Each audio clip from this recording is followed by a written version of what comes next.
கிளவிய என்ன எதுக்கு போய் எழுப்பி உட்கார வச்சிருக்கிற? நான் கொஞ்ச நேரம் தூங்குறேன். அவனை மட்டும் எழுப்ப மாட்டேங்குது, என்னைய மட்டும் எழுப்பிக்கிட்டு இருக்கிற. என்னை பார்த்தா உனக்கு எப்படி தெரியுது? என்னை தூங்க ஒரு கிளவிய, அவன் மட்டும் பெரிய கலெக்டர் மாதிரி தினமும் நல்லா தூக்கிட்டு இருக்கேன். நான் மட்டும் இந்த நேரத்தில் எந்திரிக்கணுமா? இல்லை மணி 8 இதுக்கு மேலே என்ன உனக்கு எந்திரிக்கணும்? அவனையும் இந்த 4 மிதி மிதிச்சு எழுப்பி விட்டுறல. அந்த பையன் நல்லா கக்கூஸ் கட்டி போயிட்டு சாப்பிட விட்டுவிட்டு பள்ளிக்கூடத்து கொண்டு போய் கூட வேணாமா? நீ வெட்டியாத்தானே இருக்கிற, அதனால தான் உன்னை எழுப்பி விட்டே. பார்த்துக்க போய் 4 கூட தண்ணி கொண்டு போல பாத்ரூம் போக கூட தண்ணி கிடையாது. பார்த்துக்க போல கருவையா போல ஒரு 2 கூட தண்ணி முடி எடுத்துட்டு வந்து வச்சுக்க. வீட்டில் புழங்கிறதுக்கு கொஞ்சம் வசதியாக இருக்கும்ல. போய் எடுத்துட்டு வாழ போல. என்னைய போய் தண்ணி எடுக்க சொல்லிக்கிட்டு இருக்க. நான் போய் அங்கே நின்று என்னை அசிங்கமாக நினைக்க மாட்டாங்களா எல்லாரும்? எப்படிப்பட்ட கருவாயன் எவ்வளோ கெத்தா இருந்தா இப்போ தண்ணி பிடிக்க வந்துட்டான்னு ஏதாவது பேச மாட்டாங்க? என்னாலாம் முடியாத கிளவியே, நீ போய் தண்ணியை பிடிப்போ. வேணா அங்கனக்குள்ளே முக்கில் தூக்கி வச்சிரு, நான் அதுக்கப்புறம் போய் தூக்கிட்டு வந்துக்கிறேன். அங்கிட்ட என்னால் வந்து தண்ணியில் பிடிக்க முடியாது. பார்த்துக்க இல்லை மாடப்பையில் இந்த முக்கில் தூக்கிட்டு வைக்கிறதுக்கு நானே வீட்டில் தூக்கிட்டு வந்து வைக்க மாட்டேன்ல. போல என்ன படியே போல வச்சுக்க. சோறும் போட மாட்டேன், ஒன்றும் போட மாட்டேன். பார்த்துக்க உன்னை பார்சல் கட்டி உங்கள் அம்மாக்கே அனுப்பிடுவேன். பார்த்துக்க போல. ஏடிய எனக்கு கொஞ்சம் தண்ணி விட்டத என்ன ஒரு 10 குடமா ஆச்சு. நீ பிடிச்சி போய் இன்னும் 10 குடம் பிடிச்சா என்னடி அர்த்தம்? சீக்கிரம் விட்டேன்னா நாங்கள் பிடிச்சி விட்டு வேலையை பார்ப்போம்ல. எவ்வளோ நேரம் நீ எப்படி பார்த்து எங்களை விடுறியே?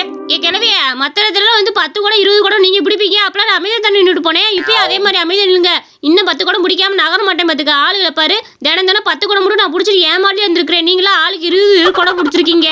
நான் மட்டும் என்ன வெளிச்ச வாச்சியா? நான் பிடிச்சிட்டு தான் போவேன். இன்னைக்கு என்ன பைப்புக்கு வந்தா இதே கொடுமையா இருக்குது. இப்போ ஆளுக்கு 10 கூட வச்சீங்கன்னா நாங்களும் என்னைக்கு பிடிக்கிறது? நான் கடைசியில் என்ன நிக்கிறேன்? நான் என்னைக்கு பிடிச்சிட்டு வீட்டுக்கு போறது? ஒழுங்கா அப்ப விடுறீங்களா இல்லையா? ஆளுக்கு ஒரு குடமா பிடிப்போம். வரிசையா வரட்டும். அப்ப ஆளுக்கு ஒரு குடமா வரட்டும். அதை விட்டு ஒரே ஆள் 10 குடம் முடிச்சோன்னா என்ன அர்த்தம்? இப்போ தள்ளுறீங்களா குடத்தை வச்சு அடிக்கிட்டா? நான் வயசானதுக்கு பார்க்க மாட்டேன். அடிச்சு பிடிக்கும். பார்த்துக்க ஒழுங்கா கிட்ட நகர் கடி இல்லாதான். ஐயோ இங்க நிக்கிறதுக்குள்ளே சண்டை போட்டுட்டு கிடக்குது. இல்லை நம்ம இன்னைக்கு பிடிக்கிறதே.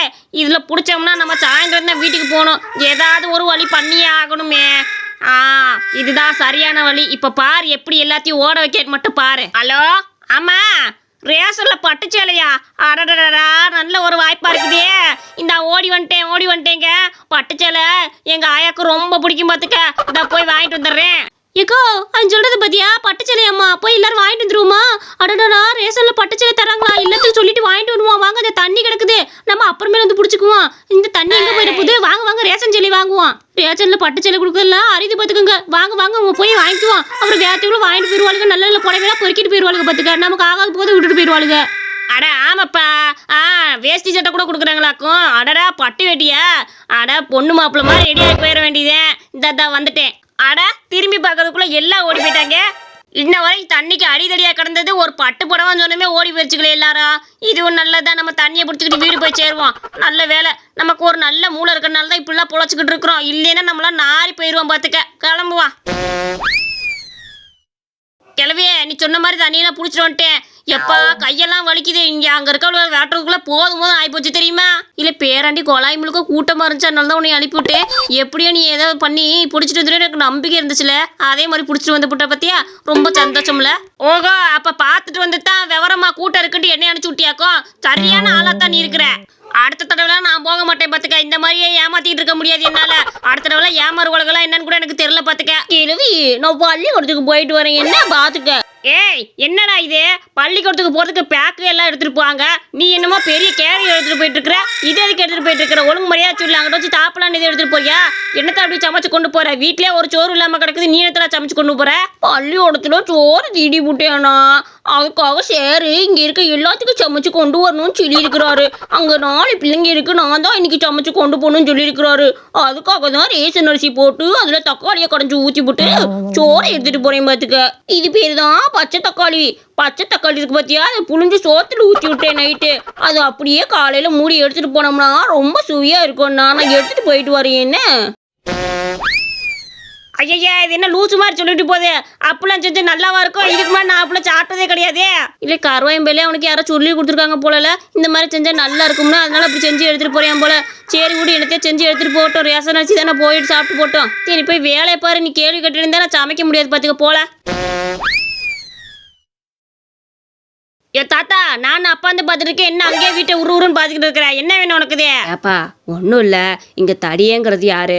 அவரு ஒரு கவிதை எழுதி கொடுத்தாரு. பார்த்துக்க அந்த கவிதைக்கு மணி அனுப்பிச்சிருக்காங்க. அதாவது பணம். அந்த கவிதை நல்லா இருந்தனால காசு அனுப்பிச்சிருக்காங்க. யாருன்னு சொன்னா அந்த பையன்கிட்ட கொடுத்துவிட்டு போயிடுவேன். பார்த்துக்க அட என்ன சொல்ற? நான் எழுதின கவிதைக்கு காசா? எங்க நீ அந்த கவிதையை வாசி காட்டு, நான் எழுதுனதை என்னன்னு கொஞ்சம் கண்டுபிடிச்சிக்கிறேன். அப்படியாப்பா, இந்த கவிதையை வாசி காட்டுறேன், நீயா எழுதுனதான்னு பார்த்துக்க. ஊரில் கொடுப்பாங்க கொலாவரியே. ஆக மொத்தத்தில் நீ ஒரு சோம்பேறி. அது யாருன்னா நீ தாண்டி என் கோதாவரி. இந்த கவிதை தான்ப்பா. ஐயா, இது என்ன கவிதையா இல்லை கழுதையான்னு தெரியல, இப்படி கேவலமா இருக்குது. இந்த கவிதை வேற நல்லா இருக்குன்னு சொல்லி எவனோ காசு வேற அனுப்பியிருக்கிறாங்க. இவங்க எல்லாம் என்னன்னு சொல்ல முடியும்? நான் தான் எழுதினேன் தாத்தா. பாத்தியா என் கவிதை எவ்வளோ அருமையா இருக்குன்னு? அந்த பாடத்தை என்கிட்டே கொடுத்துருப்போம். நான் தான் தடியேன் பார்த்துக்க. யாரோட காசையும் நம்ம வாங்கி வச்சுக்க கூடாதுல்ல, அதுதான் நம்மளோட பழக்கம். அதுக்காக தான் கேட்டேன், கொடுத்துருப்பா தாத்தா. ஆகா, இந்த சின்ன வயசுல எவ்வளோ ஒழுக்கமா இருக்கிறியப்பா, ரொம்ப நல்ல பையனா இருக்கிற. இந்தா.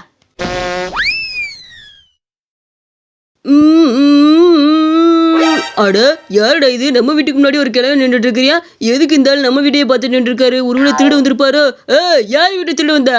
யாயா, இந்த வயசுல நான் திருடி என்ன பண்ண போறேன்? நானே மணி கொடுக்கறதுக்காக வந்திருக்கேன் பார்த்துக்க. பணமா? எதுக்கு? இந்த வீட்டுல இருக்கவனுக்கு எதுக்கு நீ பணம் கொடுக்குற? என்னன்னு சொல்லு விஷயத்த. இந்த வீட்டில் இருக்கிற பையன் ஒரு நல்ல கவிதை எழுதியிருக்கிறியான், அதை எங்கேயோ கொடுத்துருப்பியான் போல. அவங்க இவனுக்கு பணம் அனுப்பிச்சிருக்காங்க. இப்போதான் ஒரு கருத்த பையன் வாங்கிட்டு போனேன். நல்ல கவிதையாக தான் இருக்குது. ஐயோ, என்னையா சொல்ற? அது நான் எழுதுற கவிதை. என்ன தைரியம் தான் வேற தொட்டு கொடுத்துருப்பேன். ஐயோ, நான் என்ன பண்ணுவேன்? நிச்சயம் அது கருவாய் பையில தான் இருப்பான். ஆமாப்பா, ஒரு கருத்த பையன் குட்டை பையன் இருப்பியான். அந்த பையன் தான் வாங்கிட்டு போனேன் பார்த்துக்க. இந்த பக்கமாக தான் போனியா, சீக்கிரம் போனேன்னா பிடிச்சி போடலாம் போ. கருவாயா வெளியே வரியா இல்லையா? நீ வெளியே வாடா. ஐயோ வேண்டாடா. தடியண்ணே, என்னண்ணே என்ன எதுக்கு கூப்பிட்டுக்கிட்டு இருக்கிற? என் கவிதை கடை காசு எடு. நீ தானே வாங்கிட்டு போனேன், எனக்கு நல்லாவே தெரியும். அங்கே வந்து ஒரு ஆள் சொல்லிவிட்டாரு பார்த்துக்க. ஒழுங்கா என் காசு எடுறா. நான் கஷ்டப்பட்டு யோசிச்சது பார்த்துக்க. ராப்பகலாம் யோசிச்சு எழுதுற கவிதைக்கு நீ காசு வாங்கிட்டு வந்துட்டு பார்த்தியா? ஒழுங்கா கொடு எனக்கு. அடைச்சி, இந்த கருப்பை கட்டுறத நைட்டு ஃபுல்லாக யோசிச்சு வேறு எழுதியாக்கும். இல்லைண்ணே, இல்லை நான்லாம் வாங்கலை பார்த்துக்க. என்னண்ணே கருப்பானா நான் மட்டும் தான் இந்த கிராமத்தில் கருப்பாக இருக்கேன்னா, எத்தனையோ பேர் கருப்பாக இருக்கிறாங்கல்ல. எனக்கு என்னமோ ஒரு சந்தேகமாக இருக்குது. அந்த டீ கடைக்காரன் தான் வாங்கிட்டு போயிருப்பான்னு சந்தேகமாக இருக்குது. நீ போய் அவன்கிட்ட கேட்டுப்பாரு. அவன் தான் காசு நான் அழைச்சிக்கிட்டு கிடக்கிறேன் அங்கே டிக்கிட்டான். நீ சொல்றது கூட சரியா தானே இருக்குது. அவன் ஒரு ரூபாய்க்கு விட்டு வைக்காதவனாச்சு. கண்டிப்பா அவன் வாங்குறதுக்கு நல்ல வசம் இருக்கு பார்த்துக்க. நான் இப்போ போய் என் சட்டையை பிடிச்சி கேட்குறேன். இரு. ஏண்டா, காசு வேணும்னா 5 10 என்கிட்ட கேட்டு வாங்க. அதை விட்டுவிட்டு எனக்கு கவிதை எழுதின மணியை வந்து நீ அப்படியே லபட்டிக்கிட்டு வாங்கிட்டு வந்துட்ட. யாரு நீ? என்கிட்ட எல்லாம் தப்பிக்க முடியாது பார்த்துக்க. ஒரு கருத்தையும் வாங்கிட்டு போனான்னு சொன்னப்பே எனக்கு சந்தேகம் வந்துச்சு. ஒன்று நீயா இருக்கும், இல்லைன்னா கருவாயம்பையில இருக்கும்னு. அந்த கருவாயம்பையை சொல்லிவிட்டியா நீ தானே? ஒழுங்கா காசு எடுறா. எங்க வந்து என்ன பேசிக்கிட்டு இருக்கு? நாளை எடுக்க முடியாது, வேலையை பார்த்துட்டு போடா. நான் தான் வாங்கியிருக்கேன்னு உனக்கு தெரியுமாக்கு? ஆளுகளை பாரு. போய் நீ கேவலமா எழுதின கவிதைக்கு காசை வாங்கி பெருமை சேர்க்கறது நான் கிடையாது. என்னைய பார்த்தா எப்படி தெரியுது? டீ கடையில் ஒரு நாளைக்கு 2000 சம்பாதிக்கிறேன்டா. 2000 போட. அப்ப நீ எடுக்கலையா? அப்ப யார் தாண்டா அதை வாங்கியிருப்பா? அந்த கருவாயமையை வாங்கிட்டு போய் சொல்றானோ. எங்க ஆசைக்கு மாமத்தை போட்டுவிட்டானே, நான் என்ன பண்ணுவேன்? உனக்கு 7ஆம் வருத்தமா இருக்குது. எங்கிட்டதாவது வந்து உன் மனத்தை வாங்கிட்டு போடுறேன் பார்த்தியா? என்னத்த சொல்றது? கிளம்பு. குட்டி கருவாயா, இங்க இருக்க 4 குழந்தைகளுக்கு நீங்க சாப்பாடு செஞ்சு கொண்டு வரணும்னு சொன்னேன். கொண்டு வந்துட்டியா? பரவாயில்ல, மேல டவராவே தூக்கிட்டு வந்திருக்கிற. கண்டிப்பா அதுல சாப்பாடு இருக்குன்னு நினைக்கிறேன். இந்த குழந்தைகளுக்குலாம் நீ கூட சாப்பிட்றதுக்கு. இனிமேல் நீ உன் வாழ்க்கையில என்னைக்கு யாரோட சாப்பாடை திருடி சாப்பிடக்கூடாது. சார், நீங்க சொன்ன மாதிரியே நான் எல்லாத்துக்கும் சாப்பாடு செஞ்சு எடுத்துட்டு வந்துட்டேன். உங்க எல்லாத்துக்கும் பச்சை தக்காளி சாதம் எடுத்துட்டு வந்திருக்கேன் பார்த்துக்கோங்க. சூப்பரா இருக்கும். இதை திறந்து காட்டுறேன் சார், ருசியா இருக்கும். அடிச்சு, இது என்ன கேவலமான வாடையா வருது? ஐயோ, என்னடா இது அழுகின தக்காளி வாடை வருது? இந்த சாப்பாடுல தக்காளியா நீ சமைச்சியா இல்லையா? அப்படியே போட்டு கொண்டு வந்த மாதிரில இருக்குது. சரி, இது சிம்பிளான ரெசிபி பார்த்துக்கோங்க. என்ன தெரியுமா செய்யணும்?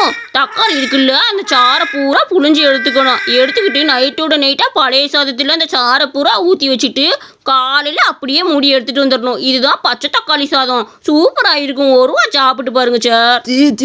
இந்த சாதத்தில் வர பாடியே வாயிலே வைக்க முடியாது. இந்த சாதத்தை எப்படி நாங்கள் சாப்பிட்றது?